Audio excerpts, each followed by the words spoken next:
এবার জর্ডান 1 লো ট্রাভিস স্কটের যে 6টা কালার আছে আমাদের ইরামবিডি স্টকে, সেই 6টা কালার নিয়ে এসেছি। তো এটা হচ্ছে ট্রাভিস স্কট ডার্ক অলিভ। এটা এই বছর রিলিজ হয়ে গিয়েছে অলরেডি 2024-এ। এটা সোয়েট পুরাটা, ঠিক আছে। এগুলো সবই 8,800 টাকা করে প্রাইস। গত বছরের অলিভ, এগুলো কিন্তু সোয়েট হবে, নাহলে কিন্তু লো কোয়ালিটি হবে, ঠিক আছে। তারপর ট্রাভিস স্কট মোকা, সেটা 3টা লেস পেয়ে যাচ্ছেন এক্সট্রা, 2টা রাউন্ড লেস অ্যান্ড একটা ফ্ল্যাট লেস। দেখেন সোয়েটটা দেখতে পাচ্ছেন।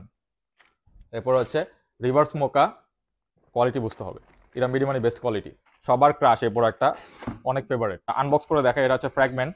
সবগুলোর সাথে কিন্তু অরিজিনাল প্যাকেজিং পাবেন, 2-3 হাজার টাকাও পেয়ে যাবেন এগুলো, বাট কোয়ালিটি বুঝতে হবে। এগুলোর সাথে সব ফ্ল্যাটলেস থাকছে। অ্যান্ড এটা হচ্ছে ব্ল্যাক ফ্যান্টম, 2টা ব্যান্ডেনা থাকছে। Here is the product. এটাও কিন্তু সোয়েড হয়, যা আপনি হাতে নিলে দেখতে পারবেন, ভিডিওতে হয়তো দেখতে পাচ্ছেন না। এটা হচ্ছে ব্ল্যাক লেস অ্যান্ড এটা হচ্ছে জেব্রা কালার লেস। এটাও 8,800 টাকা, অ্যান্ড 10% ডিসকাউন্ট পেতে দ্রুত শোরুম এসে পারচেস করে নেবেন।